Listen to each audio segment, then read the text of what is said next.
Reading Around the World update for Tennessee. I have two books. The first is a poetry collection called Alive at the End of the World by Saeed Jones. And this is an exploration of grief. So, first, it looks at personal grief, the death of his mother, and then the grief of being a person of color in the United States. Jones was born in Tennessee, but he grew up in Texas, which is part of the reason that I have two books for Tennessee. And growing up Black and gay in the American South definitely shapes his view of the world.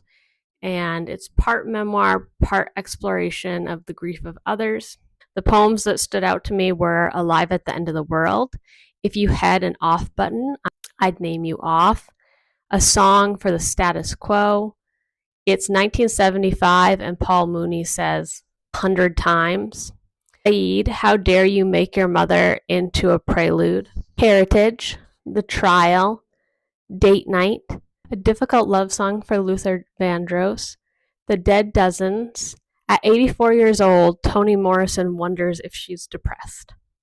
So I'm going to read Alive at the End of the World, which is the titular poem. The end of the world was mistaken for just another midday massacre in America. Brain matter and broken glass, blurred boot prints and pools of blood. We dialed the newly dead, but they wouldn't answer. We texted, begging them to call us back, but the newly dead don't know how to read. In America, a gathering of people is called a target practice or a funeral, depending on who lives long enough to define the terms. But for now, we are live at the end of the world, shell-shocked by headlines and alarm clocks, burning through what little love we have left. With time, the white boys with guns will become wounds we won't quite remember enduring. How did you get that scar on your shoulder? Oh, a boy I barely knew was sad once. This is just a phenomenal collection, one of the best that I've read in a while and one that you should check out. And then the second book that I read was The Firm by John Grisham, and it was the first book I read by him. I've also read The Guardians, which is a really cool book about the people who represent those who are wrongfully accused and those who are on death row. And that doesn't take place in Tennessee, so I will talk about The Firm.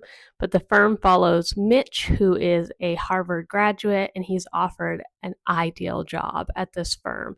Has everything him and his wife Abby could look for, and so he's very excited. It would seem too good to be true, except that he graduated at the top of his class from Harvard, so it's not really too good to be true.